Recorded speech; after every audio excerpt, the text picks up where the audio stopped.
அகிலம் டிவி நேயர்களுக்கு வணக்கம். இன்றைய பிரதான செய்திகள். முதலில் தலைப்பு செய்திகள். சிக்கப்போகும் முன்னாள் அரசியல்வாதிகள் நாடாளுமன்றத்தில் தீவிர விசாரணை. ஜனாதிபதி அனுர வெளியிட்டுள்ள வர்த்தமானி. கடத்தொழிலாளர்களுக்கு மகிழ்ச்சி தகவல், நடைமுறையாகும் ஓய்வூதிய திட்டம். கிந்தோட்டை அருகே ரயில் தடம் புரள்வு. நாட்டில் முக்கிய அரசாங்க ஊழியர்களின் விடுமுறைகள் ரத்து. உணவகத்துக்கு சென்ற தம்பதியினருக்கு நடத்தப்பட்ட கொடூரம், கணவன் பலி. நாட்டில் இதுவரை நீரில் மூழ்கி 257 பேர் உயிரிழப்பு. ரஷ்ய தொழிற்சாலையில் தீ விபத்து, 11 பேர் உயிரிழப்பு. பாகிஸ்தானில் வெள்ளப்பெருக்கு, உயிரிழந்தோரின் எண்ணிக்கை 344ஆக அதிகரிப்பு. போலி அடையாள அட்டைகளை பயன்படுத்திய பங்களாதேஷ் பிரஜைகள் 3 கைது. தொடர்வன விரிவான செய்திகள்.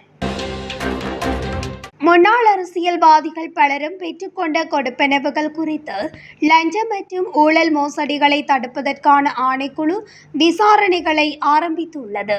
தற்போதைய நிலையில் முன்னாள் முக்கிய அரசியல்வாதிகள் 20 பேர் குறித்த விசேட விசாரணைகளை லஞ்சம் மற்றும் ஊழல் மோசடிகளை தடுப்பதற்கான ஆணைக்குழு ஆரம்பித்துள்ளது. குறித்த அரசியல்வாதிகளின் வருமானம், சொத்து விபரங்கள் குறித்தே தற்போதைக்கு விசாரணைகள் முன்னெடுக்கப்பட்டுள்ளன. அவர்களின் வருமானத்தை உறுதிப்படுத்திக் கொள்ளும் வகையில் கடந்த காலத்தில் அவர்கள் நாடாளுமன்றத்தின் ஊடாக பெற்றுக்கொண்ட கொடுப்பனவுகள் குறித்து உறுதிப்படுத்திக் கொள்வதற்கான விசாரணைகளும் ஆரம்பிக்கப்பட்டுள்ளன.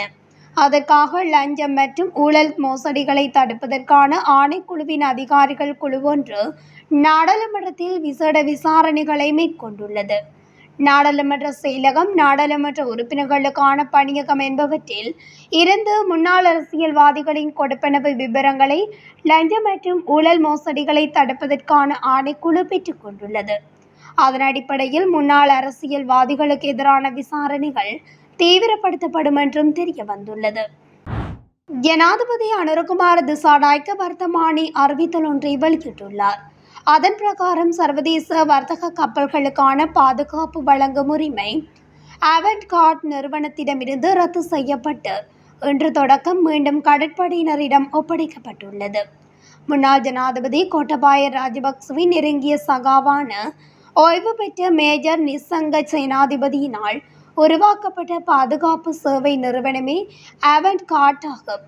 இது உள்நாட்டு நிறுவனங்கள் மற்றும் சர்வதேச வர்த்தக கப்பல்களுக்கான பாதுகாப்பை வழங்கி வருகின்றது.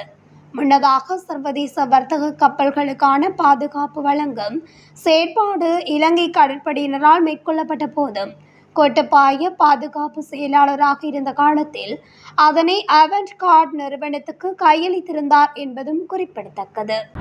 அடுத்த மாதம் முதல் மீனவர் ஓய்வூதிய திட்டம் மீண்டும் தொடங்கப்படும் என்று விவசாய மற்றும் விவசாய காப்புறுதி வாரியம் அறிவித்துள்ளது. அதன்படி ஓய்வூதியம் பெறுவதற்கு தகுதியான நபர்களை அடையாளம் காண தற்போது விழிப்புணர்வு ஏற்படுத்தப்பட்டு வருவதாக வாரியத்தின் தலைவர் பிரேமஸ்ரீ ஜெயசிங்கராச்சி தெரிவித்துள்ளார். விவசாய மற்றும் விவசாய காப்பீட்டு வாரியமும் கடத்தொழில் மற்றும் நீரியல் வளங்கள் திணைக்களமும் இணைந்து இந்த செயல்முறையை மீண்டும் தொடங்க திட்டமிட்டுள்ளன. மீனவர் ஓய்வூதிய முறை செயலிழக்க செய்யப்பட்ட போது கிட்டத்தட்ட 60,000 கடத்தொழிலாளர்கள் அதனால் பலன்களை பெற்று வந்ததாகவும் பிரேமஸ்ரீ ஜெயசிங்கராச்சி குறிப்பிட்டுள்ளார்.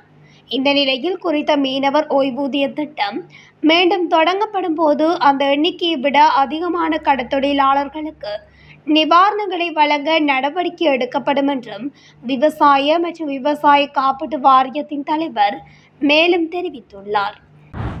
கரையோர ரயில் மார்க்கத்தில் ஹிந்தோட்டை ரயில் நிலையத்துக்கு அருகில் தடம் புரண்ட காளிகுமாரி கடுகதி ரயிலை மேலும் தடமேற்றும் பணிகள் தொடர்ந்து நடைபெற்று வருவதாக ரயில்வே திணைக்களம் தெரிவித்துள்ளது. மருதானை ரயில் நிலையத்தில் இருந்து வெளியத்தை நோக்கி சென்று கொண்டிருந்த குறித்த ரயில் நேற்று மாலை தடம் புரண்டது.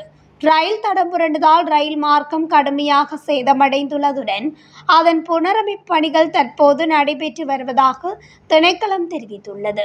இதற்கிடையில் இன்று காலை இயக்க திட்டமிடப்பட்ட ரயில்கள் ஹிந்தோட்டை ரயில் நிலையத்துக்கு பிறகு அமைந்துள்ள கொடந்துடுவ கிக்கடுவ, ககாவ மற்றும் அமலாங்குடி ரயில் நிலையங்களில் இருந்து தொடங்கும் என்று தெரிவிக்கப்பட்டுள்ளது. அத்துடன் வெளியேற்றவிலிருந்து இயக்க திட்டமிடப்பட்ட ரயில் காலி ரயில் நிலையம் வரை பயணிக்க உள்ளதாகவும் தெரிவிக்கப்பட்டுள்ளது. அதன்படி அந்த ரயிலில் பயணிப்பவர்கள் பேருந்துகள் மூலம் கிந்தோட்டை ரயில் நிலையத்துக்கு பிறகு அமைந்துள்ள ரயில் நிலையம் ஒன்றுக்கு வந்து வேறு ரயிலுக்கு மாறிக்கொள்ளும் வாய்ப்புள்ளதாகவும் ரயில்வே திணைக்களம் மேலும் தெரிவித்துள்ளது. வேலைநிறுத்த போராட்டம் அறிவிக்கப்பட்டதை அடுத்து இன்று முதல் அஞ்சல் சேவையின் அனைத்து அதிகாரிகளின் விடுமுறையும் ரத்து செய்துள்ளதாக தபால் மா அதிபர் தெரிவித்துள்ளார். தபால் தொழிற்சங்கங்களின் வேலை நிறுத்தத்தால் நாடு முழுவதும் அஞ்சல் மற்றும் விநியோக சேவைகளில் ஏற்படக்கூடிய இடையூறுகளை கவனத்தில் கொண்டு இந்த தீர்மானம் எடுக்கப்பட்டுள்ளதாக தபால் மா அதிபர் மேலும் தெரிவித்துள்ளார். அரசாங்கத்தின் நடவடிக்கையை மீறி வேலைநிறுத்தத்தை தொடரப்போவதாக தொழிற்சங்க தலைவர்கள் தெரிவித்தனர். அதேவேளை தபால் சேவைகள் தடையின்றி முன்னெடுக்கப்படுவதை உறுதி செய்வதற்கு இந்த தீர்மானம் அத்தியாவசியமானதாகும் என்றும் அவர் தெரிவித்துள்ளார்.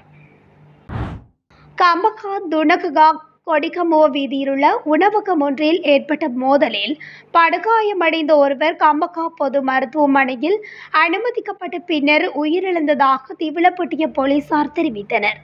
இறந்தவர் இத்த கொதெல்ல பகுதியைச் சேர்ந்தவர். சம்பவத்தில் இறந்தவர் தன் மனைவியுடன் உணவகத்துக்கு சென்றபோது உணவகத்தின் உரிமையாளரும் மேலும் 2 பேரும் தம்பதியினரை தாக்கியதாக முதற்கட்ட விசாரணைகளில் தெரிய வந்துள்ளது. காயமடைந்த மனைவி திவிலப்பட்டிய மருத்துவமனையில் சிகிச்சை பெற்று வருவதாக போலீசார் தெரிவிக்கின்றனர். தலைமறைவான சந்தேக நபர்களை கைது செய்ய விசாரணைகள் நடந்து வருகின்றன. இந்த ஆண்டில் இதுவரை நீரில் மூழ்கி 257 பேர் உயிரிழந்துள்ளதாக போலீசார் தெரிவித்தனர். இதில் 37 பெண்கள் மற்றும் 220 ஆண்கள் அடங்குவர் என்று போலீஸ் ஊடக பேச்சாளரும் உதவி போலீஸ் அத்தியட்சகருமான எஃப்யூ வுட்லர் தெரிவித்துள்ளார். இதற்கிடையில் நீரில் மூழ்கிய விபத்துகளில் இருந்து 69 உள்ளூர் சுற்றுலா பயணிகளையும் 33 வெளிநாட்டு சுற்றுலா பயணிகளையும் போலீஸ் உயிர்காக்கும் பிரிவு மீட்டுள்ளதாக அவர் மேலும் தெரிவித்துள்ளார். ரஷ்யாவின் ரியாசன் பகுதியில் உள்ள வெடிமருந்து தொழிற்சாலையில் தீ விபத்து ஏற்பட்டுள்ளதாக சர்வதேச ஊடகங்கள் செய்தி வெளியிட்டுள்ளன. இத்தீ விபத்தில் 11 பேர் உயிரிழந்துள்ளதோடு 130 பேர் காயமடைந்துள்ளதாகவும் தெரிவிக்கப்பட்டுள்ளது. பாகிஸ்தானின் சமீபத்தில் ஏற்பட்ட வெள்ளப்பெருக்கினால் உயிரிழந்தோரின் எண்ணிக்கை 344ஆக உயர்வடைந்துள்ளதாக அந்நாட்டு ஊடகங்கள் செய்தி வெளியிட்டுள்ளன. பாகிஸ்தானின் ஹைபர் பக்துன்குவா மாகாணத்தின் பல்வேறு மாவட்டங்களிலும் கனமழை பெய்து வருகின்றமையால் ஏற்பட்ட வெள்ளத்தால் 279 பேர் இறந்ததாக முதற்கட்ட அறிக்கையில் தெரிவிக்கப்பட்டு உள்ளது. இந்நிலையில் கனமழை தொடர்ந்து பெய்து வருகின்றமையால் உயிரிழந்தோரின் எண்ணிக்கை 344ஆக அதிகரித்துள்ளதாக தெரிவிக்கப்பட்டுள்ளது. இதனிடையே வருகின்ற 21ஆம் தேதி வரை கனமழை நீடிக்கும் என்று எச்சரிக்கப்பட்டுள்ளமையும் குறிப்பிடத்தக்கது. போலி கடற்படை அடையாள அட்டைகளை பயன்படுத்தி பயணிக்க முயன்ற 3 பங்களாதேஷ் பிரஜைகள் பண்டார்நாயக்க சர்வதேச விமான நிலையத்தில் கைது செய்யப்பட்டுள்ளனர். சுற்றுலா விசாக்களில் வந்த குறித்த சந்தேக நபர்கள் ஜெர்மனிக்கு பயணிக்க தயாராக இருந்தபோது கைது செய்யப்பட்டதாக போலீசார் தெரிவித்தனர். குற்றப்புலனாய்வு திணைக்கள அதிகாரிகளால் இந்த கைதுகள் மேற்கொள்ளப்பட்டமை குறிப்பிடத்தக்கது. இத்துடன் அகிலம் டிவியின் இன்றைய பிரதான செய்திகள் நிறைவடைகின்றன.